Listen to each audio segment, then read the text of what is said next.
வணக்கம். நம்ம இன்னைக்கு பார்க்க போகிறது அல்ட்ரா பர்ஃபெக்ட் ப்ளஸ்ன்ற கிரைண்டர் தான். இதில் வர்ற ப்ராப்ளம் என்னென்ன வருது, எப்படி வருது, இது இருக்கிறதுல பெட்டர் மாடலு, இது சர்வீஸ் எப்படி பண்ணுறதுன்றதான் பார்க்க போகிறோம். வாங்க பார்க்கலாம். டெக் மாறு உங்கள் மூர்த்தி.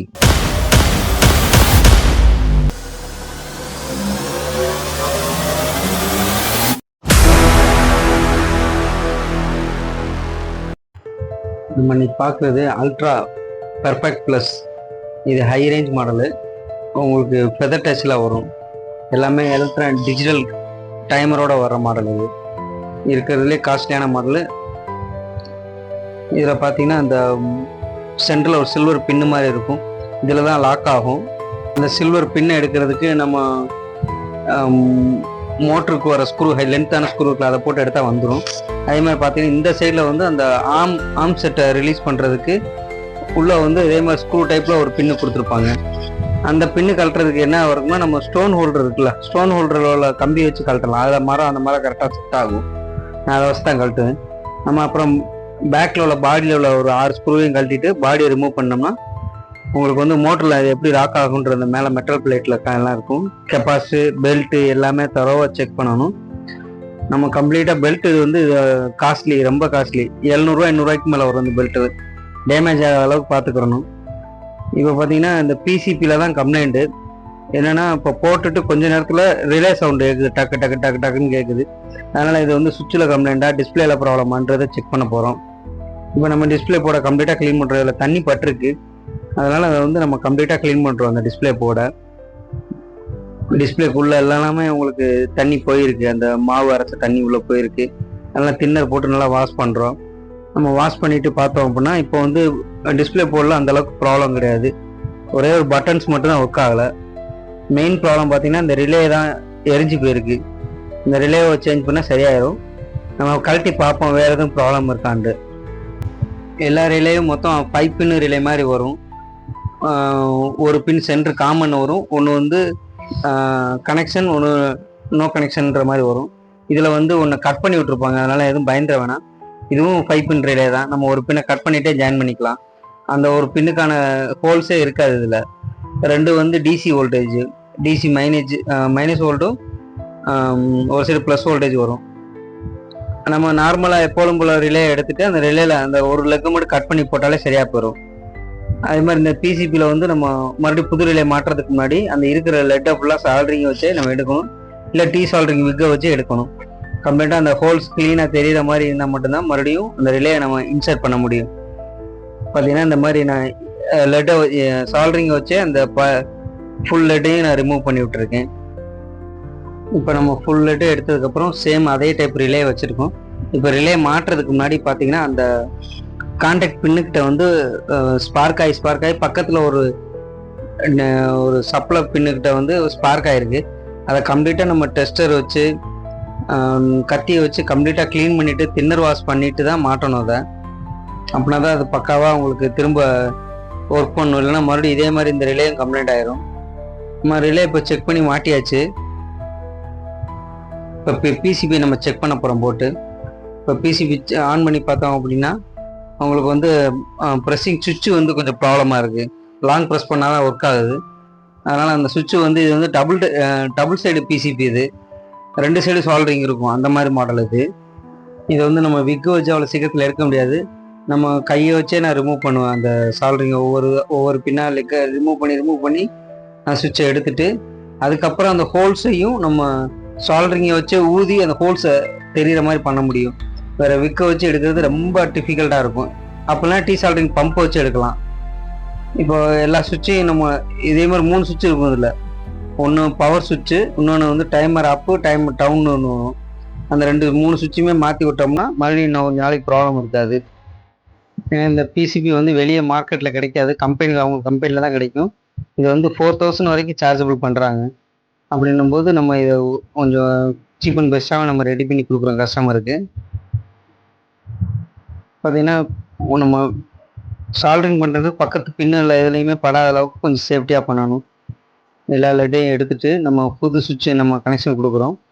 இப்போ பார்த்தீங்கன்னா புது சுவிட்சு நம்ம அதே மாதிரி சுவிட்சு வாங்கி அதுக்கு மேலே ஒரு சின்ன நாப் மாதிரி கொடுத்துருப்பாங்க. அதையும் வச்சு நம்ம கனெக்ஷன் செட் பண்ணி விட்டுறணும். அதை இப்போ பின்னாடி எல்லாமே சால்ட்ரிங் பண்ணும்போது வச்சுட்டு திரும்ப இன்னொரு தடவை கொஞ்ச நேரம் வச்சுருந்தா தான் டபுள் சைடும் உங்களுக்கு லெட்டு அப்ளை ஆகும். அதை கொஞ்ச நேரம் வெயிட் பண்ணணும். இந்த கிரைண்டரை பொறுத்த வரைக்கும் இந்த பிசிபி ப்ராப்ளம் மட்டும்தான், மற்றபடி கெப்பாசிட்டி வேறு எந்த கம்ப்ளைண்ட்டுமே வராது. 15-20 வருஷம் யூஸ் பண்ணாலுமே பெரிய ப்ராப்ளம், மேஜர் ப்ராப்ளமே வராது. நான் இது வரைக்குமே இதில் வேறு மோட்ரு கம்ப்ளைண்ட்டோ வேறு பேரிங் கம்ப்ளைண்ட்டோ இது வரைக்கும் அட்டன் பண்ணதே கிடையாது. பிசிபி கம்ப்ளைண்ட் பார்த்துருக்கேன், பெல்ட் கம்ப்ளைண்ட் பார்த்துருக்கேன், கெப்பாசிட்டி மாற்றிருக்கேன். வேறு எந்த கம்ப்ளைண்ட்டுமே வந்ததில்லை இது வரைக்கும். இப்போ பார்த்தீங்கன்னா நம்ம செக் பண்ணுறோம், பிசிபி ஆன் ஆகுது, மோட்ரும் ரன் ஆகுது, டைமர் அப் டவுன் எல்லாமே ஃபங்க்ஷன் ஆகுது. உங்களுக்கு தரவாக ரெடி ஆகிடுச்சு பிசிபி. நம்ம இருந்த மாதிரியே திரும்ப நம்ம எல்லாமே பாடி எல்லாமே அசம்பிள் பண்ண போகிறோம். இப்போ திரும்ப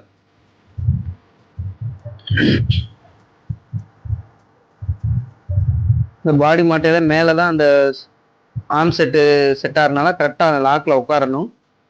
பார்த்தீங்கன்னா ஒரு 2 வாசர் வேறு போட்டிருப்பாங்க அந்த ஆர்ம் செட்டுக்கு. அந்த வாசர் எதுவும் மிஸ் ஆகிற அளவுக்கு பார்த்துக்கிறணும்.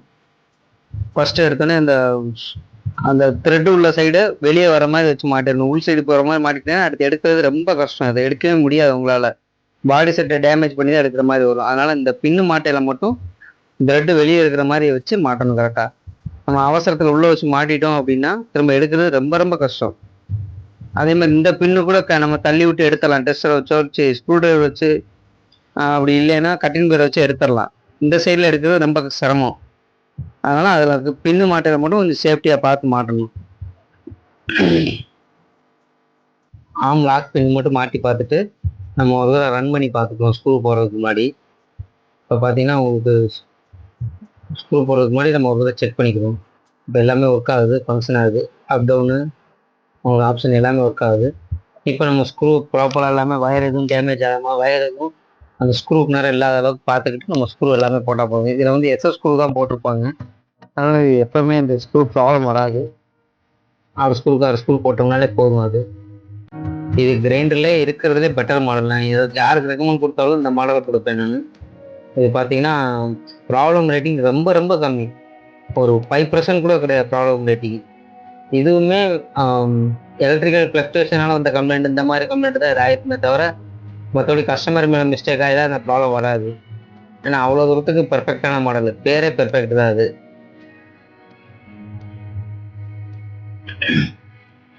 அல்ட்ராலே டாப் எண்டு மாடலு. நான் என்ன அல்ட்ராக்கு மார்க்கெட்டிங் பண்ணுறேன்னு நினைக்காதீங்க. பார்த்தீங்கன்னா இது வந்து ப்ராப்ளம் கிடையாது, ஒன்ஸ் இன்வெஸ்ட்மெண்ட்டு தான். உங்கள் லைஃப் தாங்க எந்த ப்ராப்ளம் இருக்காது, அதுக்காக சொல்ல வரேன் நான்.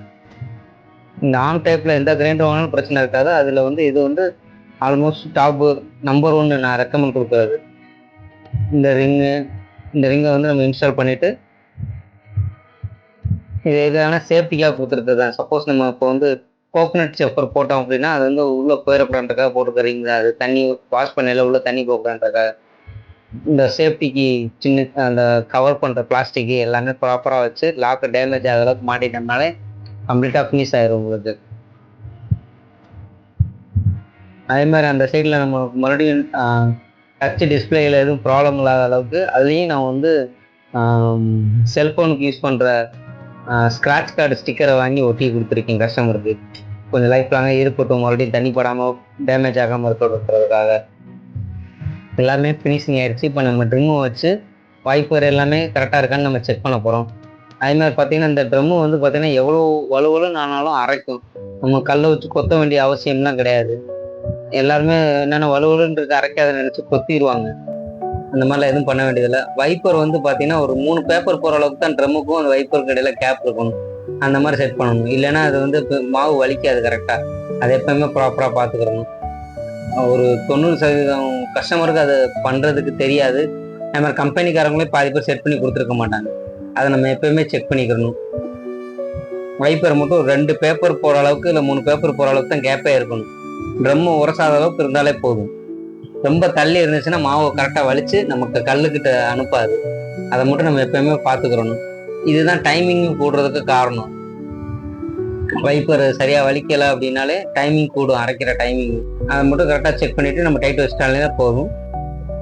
அல்ட்ரா கிரைண்டரை பற்றி வேறு உங்களுக்கு என்ன டவுட் இருந்தாலும், என்ன சந்தேகம் இருந்தாலும் என்கிட்ட கமெண்டில் கேளுங்க, நான் உங்களுக்கு எக்ஸ்பிளைன் பண்ணுறேன். அப்படி இல்லைன்னா வாட்ஸ்அப்பில் எனக்கு வாட்ஸ்அப் பண்ணுங்கள், நான் உங்களுக்கு எக்ஸ்பிளைன் பண்ணுறேன். இந்த வீடியோ பிடிச்சிருந்துச்சுன்னா லைக் பண்ணுங்கள், கமெண்ட் பண்ணுங்கள், ஷேர் பண்ணுங்கள். முக்கியமாக சப்ஸ்கிரைப் பண்ணுங்கள். தேங்க்ஸ் ஃபார் வாட்சிங் டெக் மதுரை. உங்கள் மூர்த்தி.